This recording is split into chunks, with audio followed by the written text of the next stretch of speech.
CISA admin leaked AWS GovCloud keys on GitHub. So here's what happened actually, step by step. A contractor working for CISA uploaded a spreadsheet to a public GitHub repository.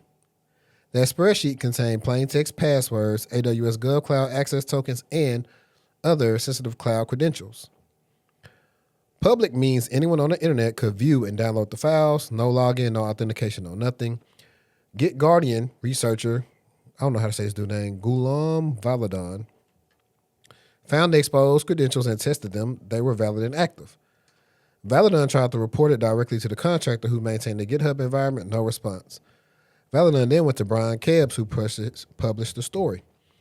CISA locked down the exposure after Krebs reached out for the comment. So I'm stopping before I read anything else because it's funny because there should be controls over what you can even upload to GitHub. That part.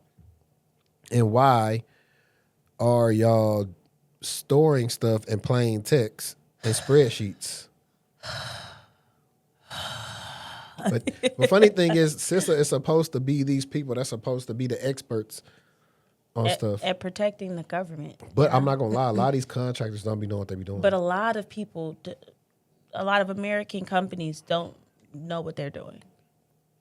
They're like, it's like trial and error, you know. I think they do. I think it's just a culture thing where they're keeping the people out that will probably like stir stuff up. When you know what you're doing, it becomes very troublesome and bothersome and irritating to the security team. Yeah. And employees for that company. Let me finish with the CISA. The credentials gave access to CISA's own systems and systems belonging to the Department of Homeland Security.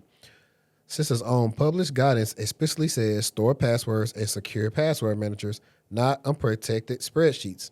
Do not upload sensitive credentials to public repositories. But that's why you got to have zero trust. You can't just trust somebody's going to follow that. That's rule number one. Context that make this work. CISA has been without a permanent director since January 20th, 2025, when Jen Easterly stepped down. The agency has lost approximately a third of its workforce through cuts, furloughs, and layoffs under the current administration. The contractor who uploaded the credentials has not been identified publicly. CISA has not confirmed whether the credentials were accessed by anyone other than Valadan. CISA has not confirmed whether the credentials were revoked and rotated. The agency responsible for telling every government department and critical infrastructure operator how to secure their credentials left its own credentials in a spreadsheet on a public GitHub repo and didn't respond when a researcher tried to tell them. That is not a contractor problem. That is a culture and oversight problem, and it's happening at the moment when CISA is operating with a third of its staff gone and no permanent director. Cybersecurity requires people. It requires institutional memory. It requires accountability. Right now, the agency tasked with all of that is running on fumes. The timing with the CISA TechCrunch piece Shorty is covering isn't a coincidence. They're the same story told from two different angles. Today's video is sponsored by Aura. Aura monitors your personal data, including your social security number, across billions of data points like the dark web and public court records to detect and alert you to potential identity theft. They give you up to $5 million in identity theft insurance should the worst case scenario happen.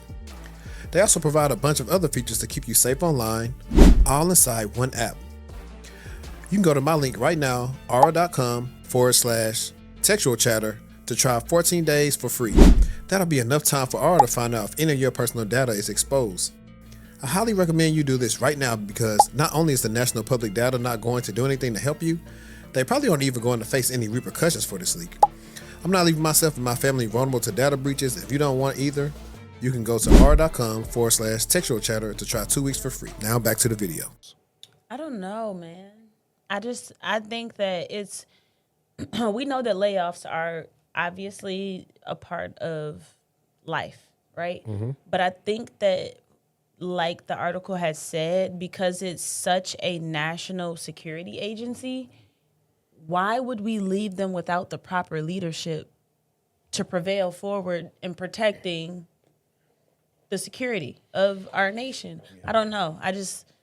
It's easier said than done. I'm, not pointing the finger there, but you almost feel and think like, did y'all not think that once she stepped down that there was going to need to be somebody to replace her to keep the vision going?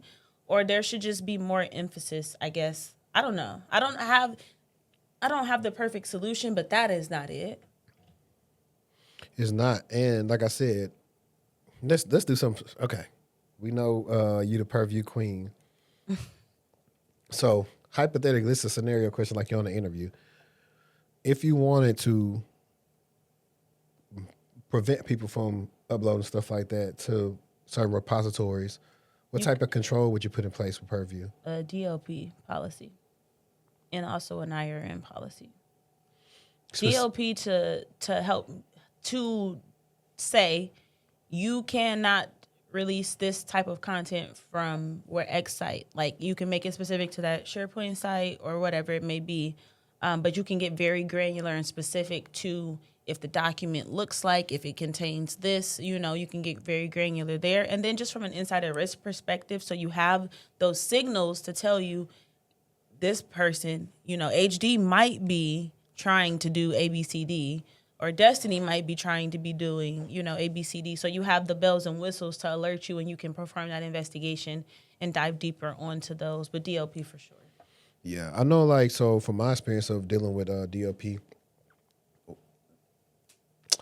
it's sometimes a lot of false positives, but true positives. The more granular and specific you get, the better. Like if this you is just where I think AI helps. Yeah, if you just set something generic up to say like, if it contains just any credit card credentials, that's not really probably going to be the best policy. But if you get more granular to it and you say, if I see one or more instances of a credit card credential plus a first name and last name plus this plus that, you know what I mean? Then you make it. Yeah, it's more risk-based. Yeah, it's like ours used to deal with a lot of false positives where like it would think somebody was doing something like a social security number, but it wasn't a social security number. It'd just be the number, the same amount of digits in there. And also I will say a lot of those like information types are you can only be as good as the type is itself. Like I think New Zealand has like some 6 digits that's going to flag for anything. You can put any 6 digits in, it's going to think it's that, So you can only be as good as the data scheme is too with that. Got it. Yeah.